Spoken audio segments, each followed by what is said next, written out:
So we're here in Genesis chapter 12 this evening. I know that if you have been paying any attention to the news lately, you know some of what is going on in the world around us.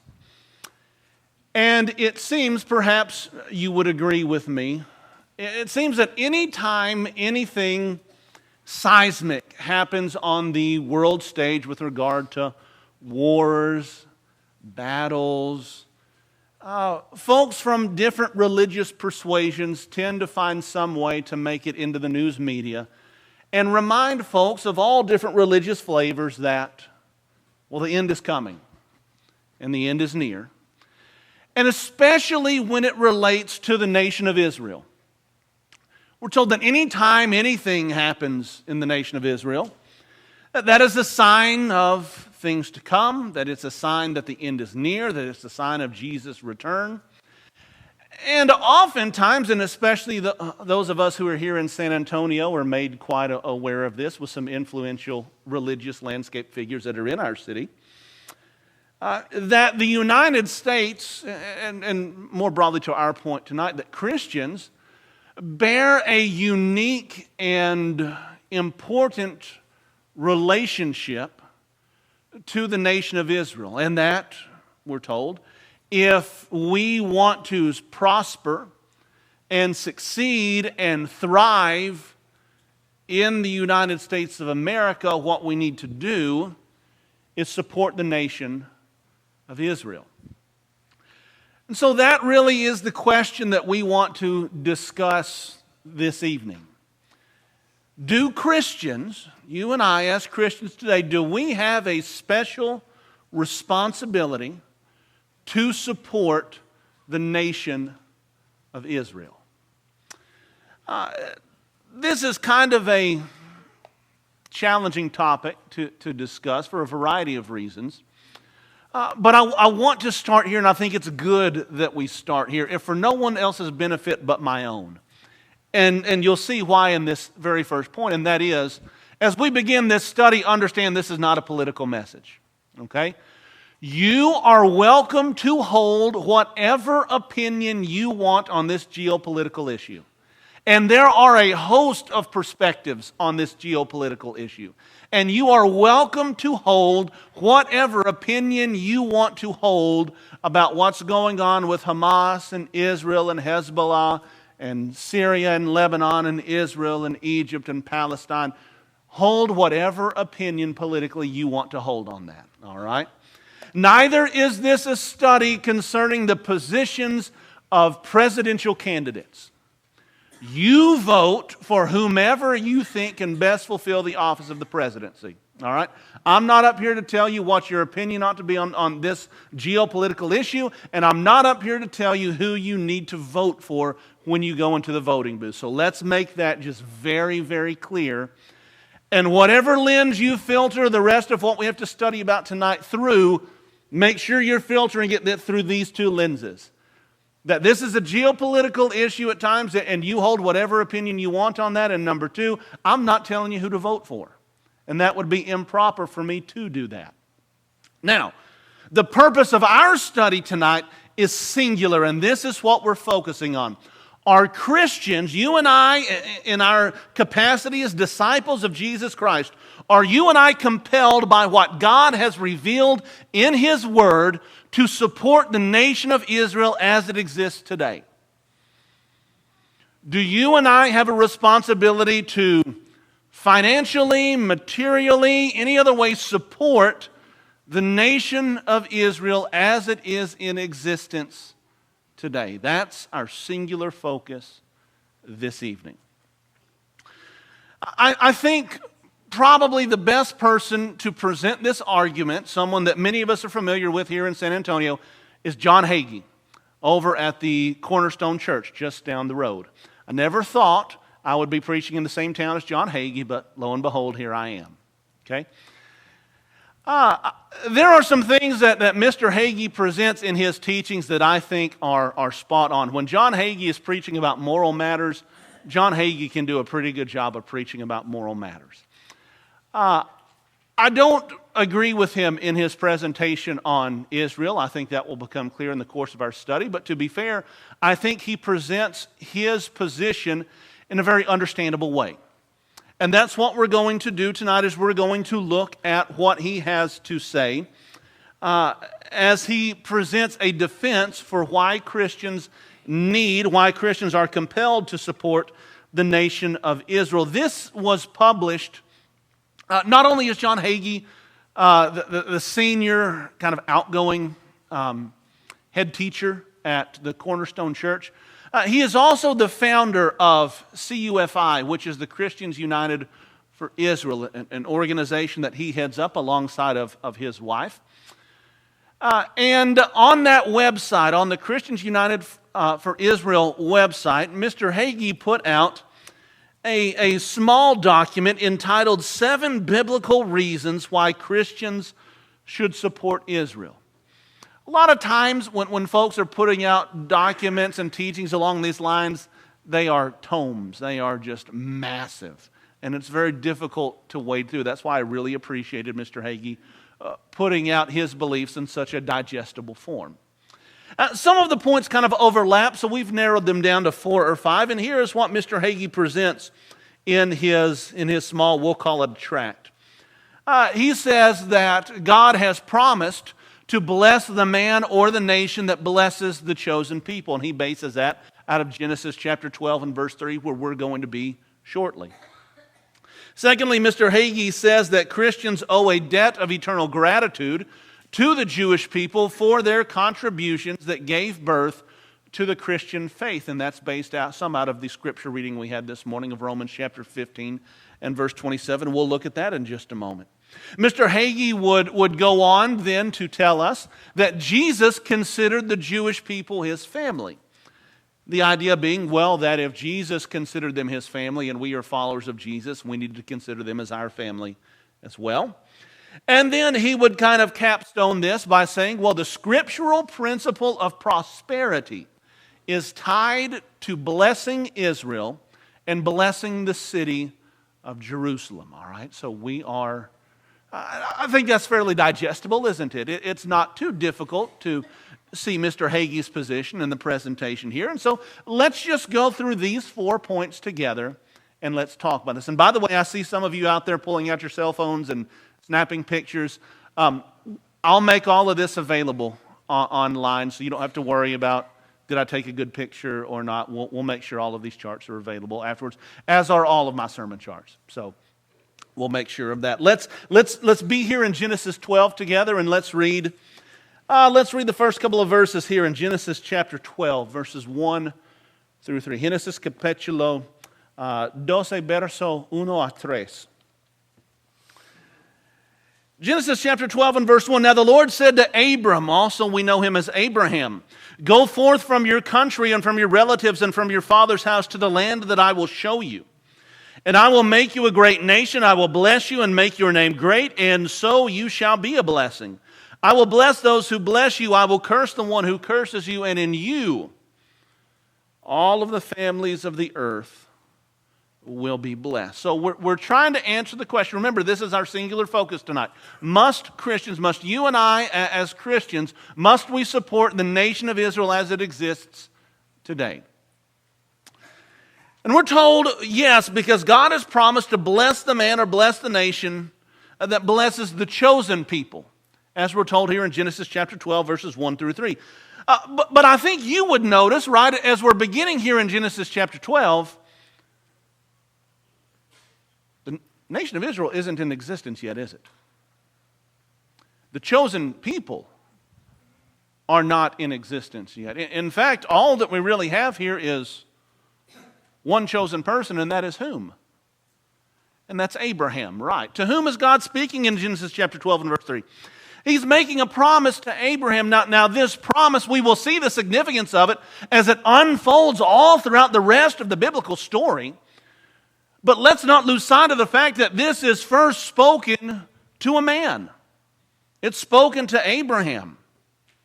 And what Abraham is being told here is that people would be blessed or cursed based upon their personal interactions with Abraham. Now, if we have nothing more to the biblical story than this, and then suddenly we pick up on in the New Testament, perhaps there's some room to understand this otherwise. But then I want you to see how the book of Genesis and this narrative unfolds. As you're here in chapter 12, where do Abraham and Sarah go right after this? They go in verse 9 towards the Negev. And in verse 11, they come where? Better so on say, they come to Egypt. Now don't lose sight of what God has just told Abraham. I will bless those who bless you, I will curse those who curse you, and you all the nations of the earth will be blessed. We arrive in Egypt, and what does God immediately demonstrate? That those who do you well, I will do well to them. Those who treat you poorly, I will treat them poorly. When the Egyptians act kind of dubiously with Abraham, and because Abraham dealt dubiously with them, there are problems. But then when they send Abraham away and enrich him as they send him away, Egypt returns back to the condition that they wanted to be in. The same thing with Gerar in Genesis chapter 20, where this story almost repeats in just the same way that it did in Genesis chapter 12. I would simply point that out to us to say this.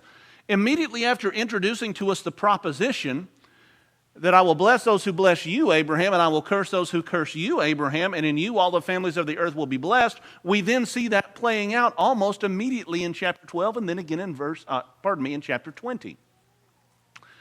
And the fact that you do not have the chosen people, that you do not have Israel in existence yet, kind of makes it a stretch, not impossible, but a stretch, that we would come to the conclusion that Genesis chapter 12 and verse 3 is talking about the chosen people. Rather, it is very evidently on the surface talking about God's interactions with Abraham and the people who themselves would interact with Abraham. There is no promise from God concerning individual blessings in relationship to Israel in Genesis chapter 12. There is to Abraham, but there's not to Israel. And that's a noteworthy point. Come over with me in your New Testaments to Romans chapter 15. Romans chapter 15. Romanos capítulo 15. Verso 27. Romans chapter 15 and verse 27. Mr. Hagee argues out of Romans 15 and verse 27 that Christians owe a debt of eternal gratitude to the Jewish people for their contributions that gave birth to the Christian faith. And so the reasoning goes that if we owe them a debt of eternal gratitude, the best way to repay that debt of eternal gratitude is to support them financially, to support them socially, to support them militarily, to support them politically. But is that the conclusion that Romans chapter 15 is drawing us to? I think that's a fair question to ask as Bible students. Let's read this again, Romans chapter 15, beginning in verse 25. Verso 25. Paul says, "But now I am going to Jerusalem serving the saints, for Macedonia and Achaia have been pleased to make a contribution for the poor among the saints in Jerusalem. Yes, they were pleased to do so, and they are indebted to them." Now notice this, verse 27, 27. "For if the Gentiles have shared in their spiritual things," Jews, Hebrews, Israelites, "they are indebted to minister to them also in material things." That if the Gentiles have shared in the spiritual things of the Jews, they have a responsibility to share with them in a financial way. Okay, that is what the text presents. But is what the text presenting exactly what Mr. Hagee is presenting to us here as an equal? Well, let's start here by acknowledging it is true that Christianity springs out of the rich history of Judaism. Right? I don't know anyone who has read their Bibles very closely, who would say that Christianity has nothing to do with Judaism, right? Christianity, we see it being born out of the law of Moses, right? Paul would tell us in Galatians chapter 3 that the law served to function as a schoolmaster to do what? To bring us to Christ. So is there some relationship historically between Judaism and Christianity? Certainly. When we're in Acts chapter 2, at the beginning of the gospel and the beginning of the church, who are the first converts to Christianity? To whom did the gospel first go? To the Jews, right? Romans 1, 16 and 17, to the Jew first, and also to the Greek. So in Galatians chapter 3, we see this relationship between the law and Christ, that the law was there to bring people to Jesus. That's ultimately the purpose of the law of Moses. In the very next chapter, Galatians chapter 4, we're told that at just the right time, God sent forth His Son, born of a woman, but then the very next phrase, born in what condition? Under the law.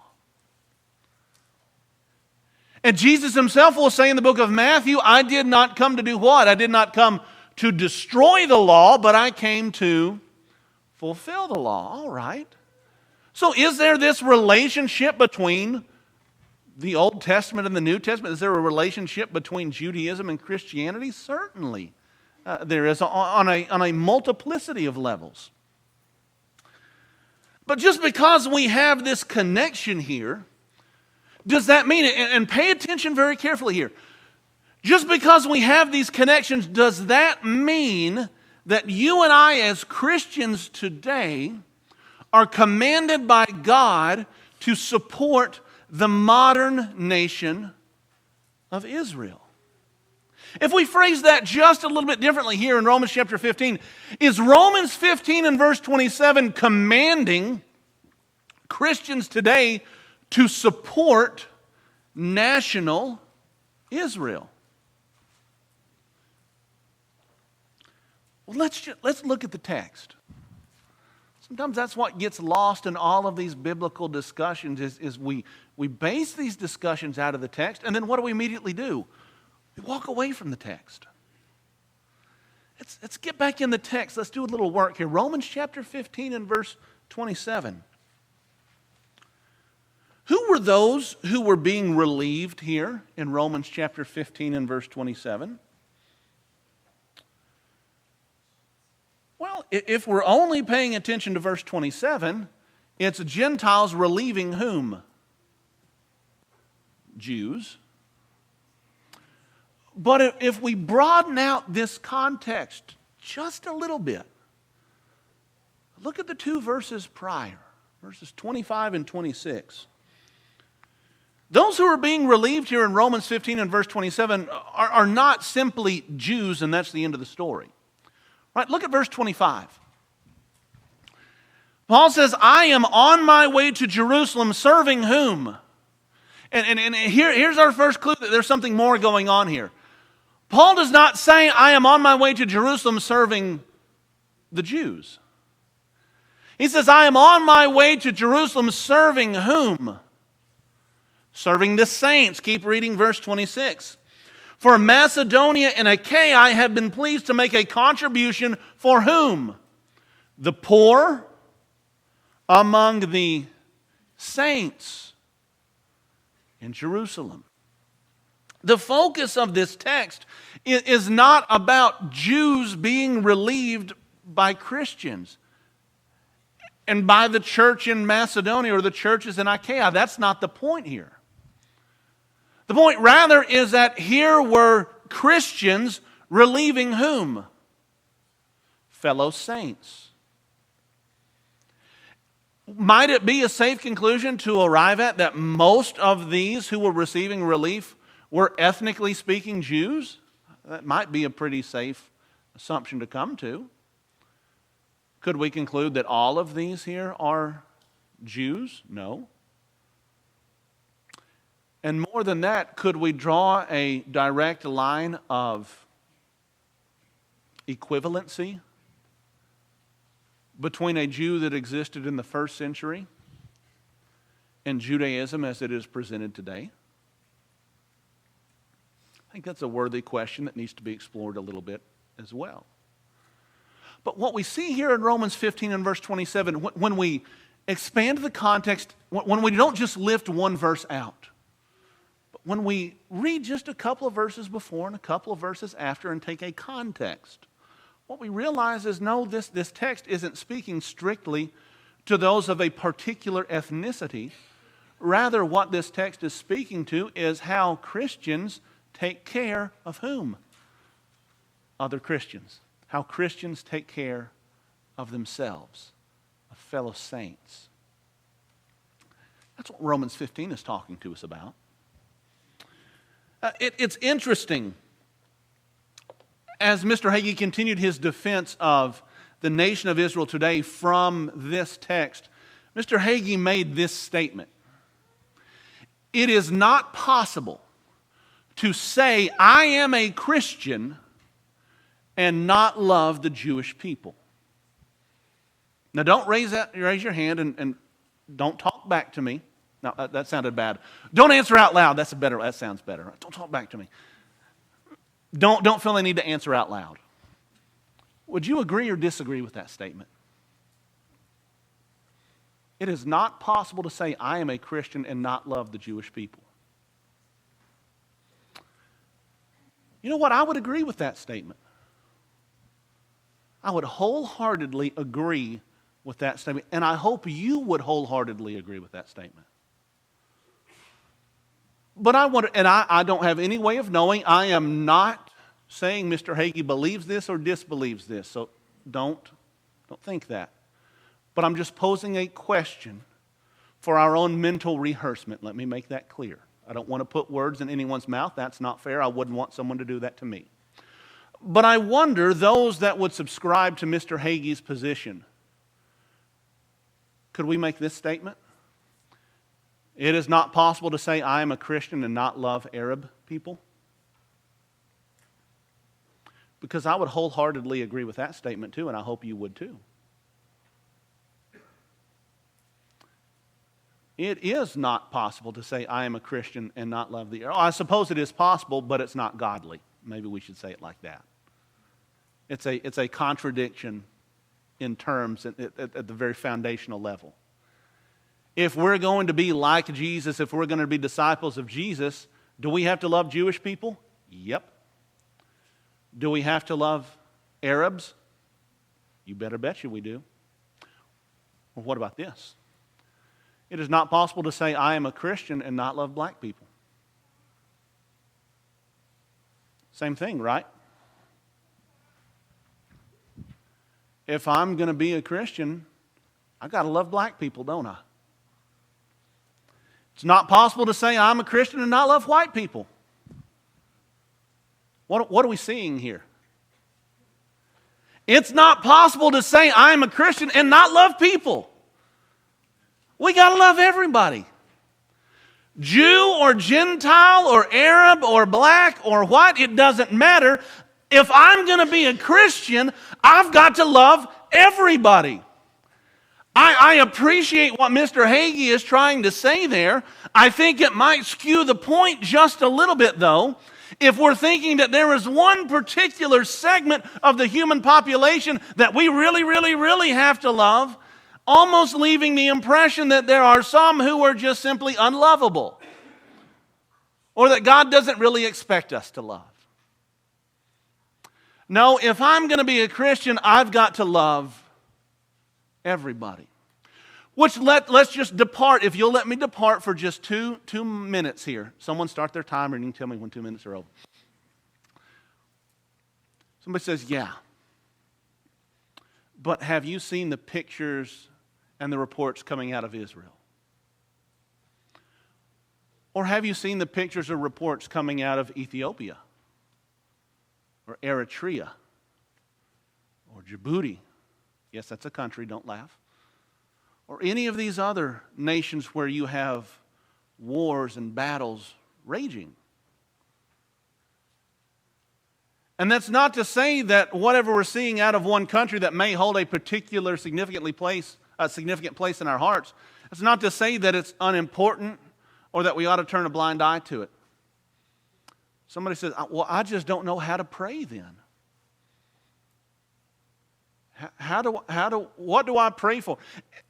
As we're dealing with what is obviously a vast geopolitical issue between Palestine and Israel and the West Bank and Gaza, and now Hezbollah's trying to get in from up in Syria and Lebanon, what in the world do I pray for? And you know what my answer to that is?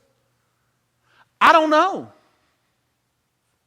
I don't know in specifics what we should be going to God about. But you know what I can do? I can say, God, what I see out there is worrisome. What I see is evidence of people who do not love each other. I see a disrespect for humanity that is made in your image. That bothers me and that grieves me and that disappoints me. And God, I don't know with my finite mind how in the world I ought to pray about this. But I know you know best, and I'm going to trust that you will do best. There are passages we could use to guide us. 1 Timothy, praying for all men, praying for Christians all over the world that we could live godly and reverent lives in peace. Don't feel like you have to get on your knees in prayer to God and come to God with your 8-point plan about how to create world peace in the Middle East. Right? We don't have to do that. And just because we don't come with a prayer like that doesn't mean that we're not sincere or not concerned about things. It means we recognize God can do a whole lot better job with some of those matters than we can. And we're just going to say, God, it concerns me. And for those who need your help over there, Father, help them. Maybe that's the kind of prayer we pray. You know, what did Jesus say here in Matthew chapter 22 and verse 39? Do you remember? I don't, because I'm flipping over there. No, I'm just playing. Let's read it together in Matthew 22 and verse 39. I bet you do remember this. Matthew 22 and verse 39. Mateo capítulo 22 verso 39. What's the great commandment? The first commandment is what? Love the Lord your God with all of your heart, soul, mind, strength. The second is like it. Verse 39, what? You shall love your neighbor. Black neighbor? White neighbor?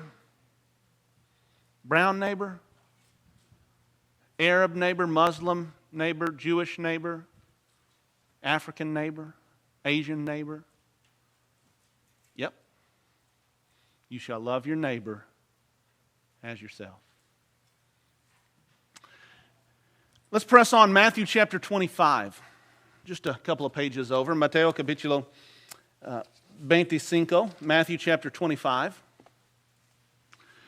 Mr. Hagee put forward to us this idea that Jesus considered the Jewish people his family.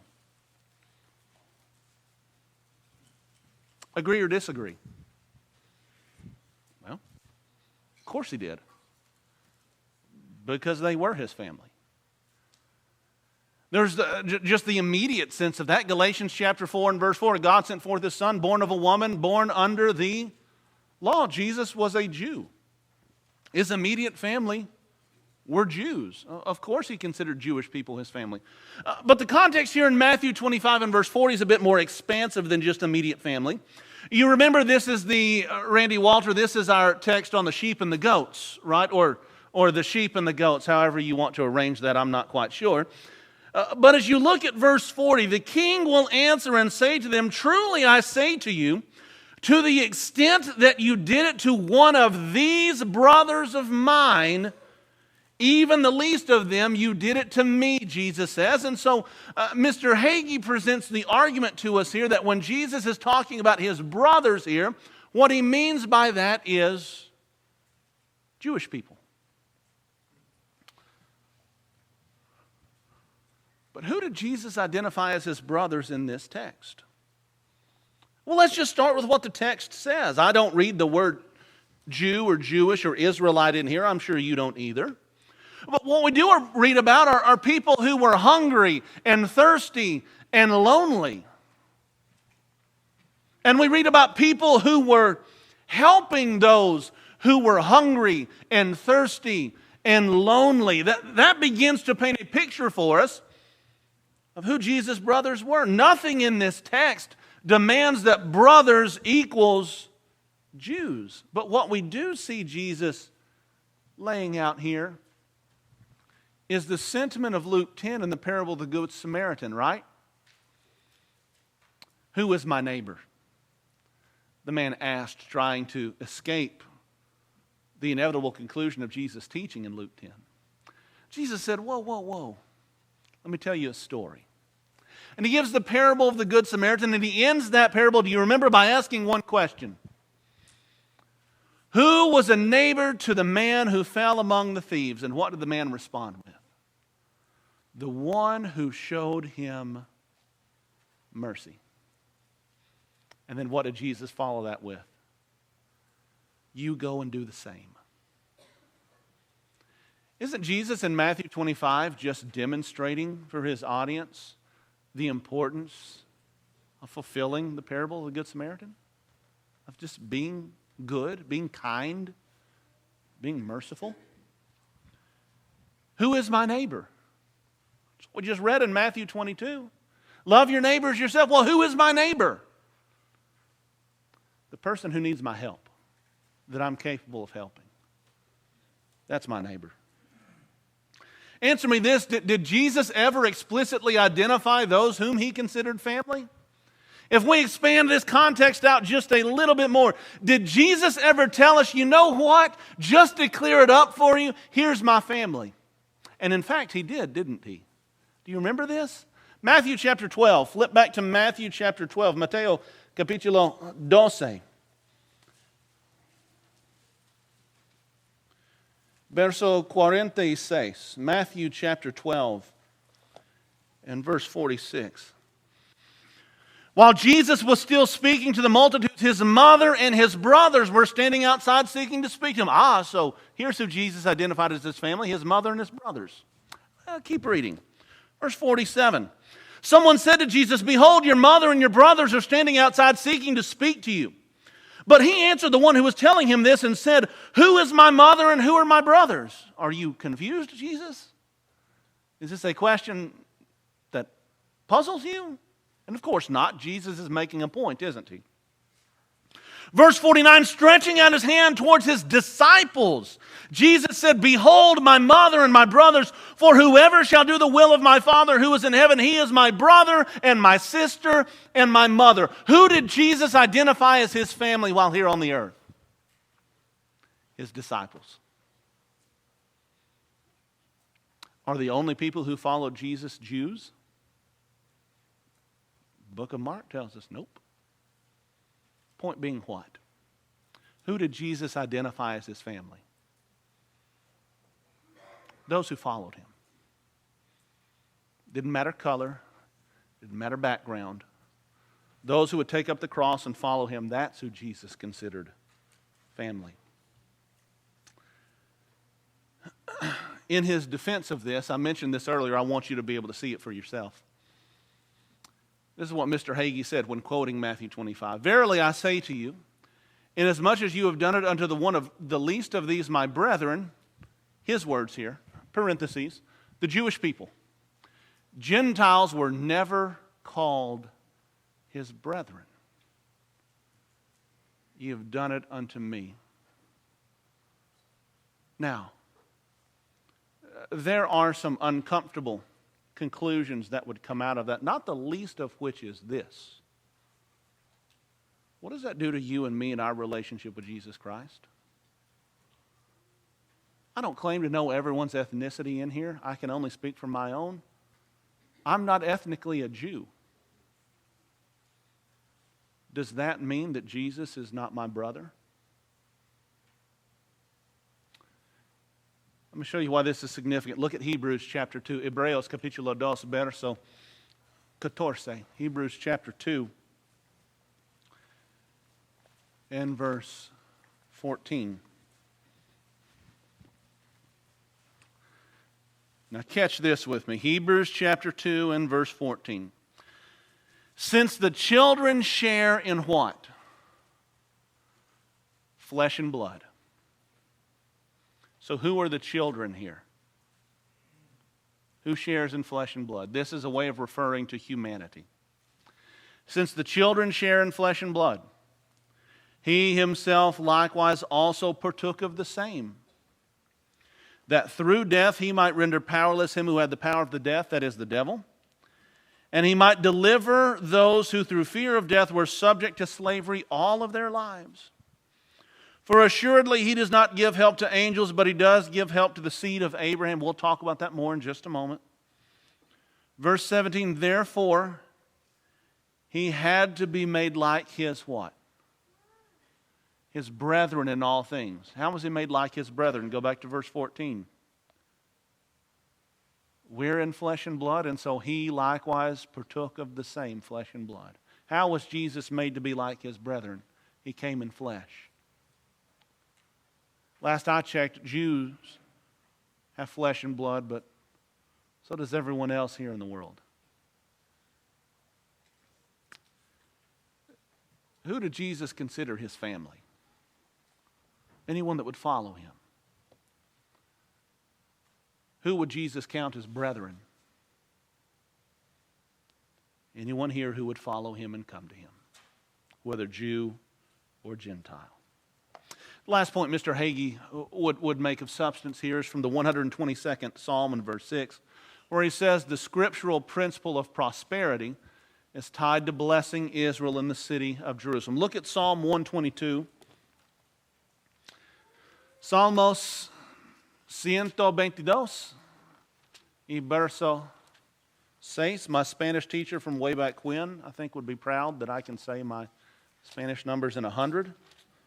It's always challenging for me. Psalm 122 and verse 6, where the text simply reads what? Pray for the peace of Jerusalem. May they prosper who love you. And again, if we're just reading passages and not really reading context, what do we do with this passage? Well, apparently all of those folks who are attacking Jerusalem are just wrong. And the only way one can be blessed by God is if we support national Israel and support Jerusalem. And again, take whatever perspective you want to on a geopolitical issue. I'm not talking to you about that this evening. But understand there's a little bit more going on here in Psalm 122. It's a psalm stating a timeless principle. Or is this a psalm that's telling us that this is a timeless principle?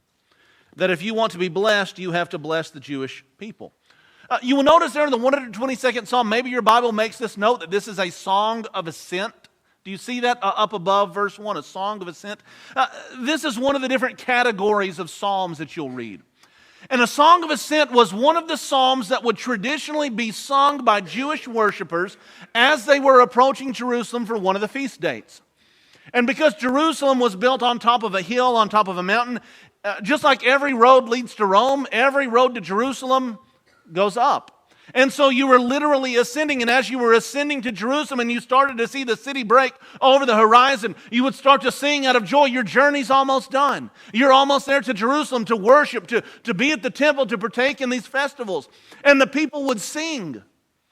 And so as the city breaks on the horizon, you have people singing this song. Is that any surprise? Certainly not. Who is praising Jerusalem in this psalm? Well, in the 122nd Psalm in verse 2, it's those who are in Jerusalem. Is it any surprise that those who are in Jerusalem would pray for the peace of Jerusalem? Do you pray for the peace of San Antonio, the peace of Texas, the peace of the United States? Verse 4, the tribes of Israel are praying for Jerusalem and praising Jerusalem. Why is Jerusalem being praised? That's a good question to ask in this psalm. Look at verse 9. For the sake of the house of the Lord our God, I will seek your good. Why were they seeking the good of Jerusalem here in Psalm 122 and verse 6? Because it's where the temple was. So let me just ask you a very simple question. Is there any evidence of that being an ordinance for today? Because what's not in Jerusalem anymore? The temple. And for good reason. Because God judged Israel again and saw that that temple was destroyed in lieu of something better, something greater. Summarizing, and I appreciate you staying with me tonight. I know this has been a little bit longer, even for my sake, and I get that.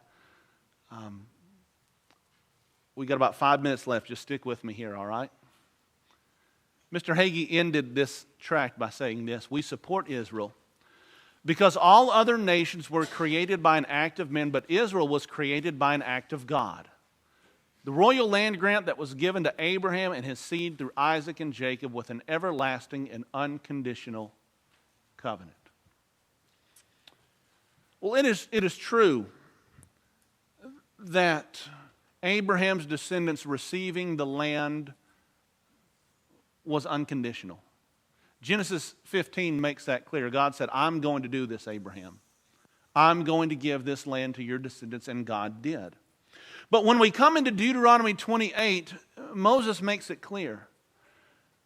He says to Israel, you're going into the land, you're going to have the land, but be aware, you keeping the land is a totally different matter than you simply receiving the land.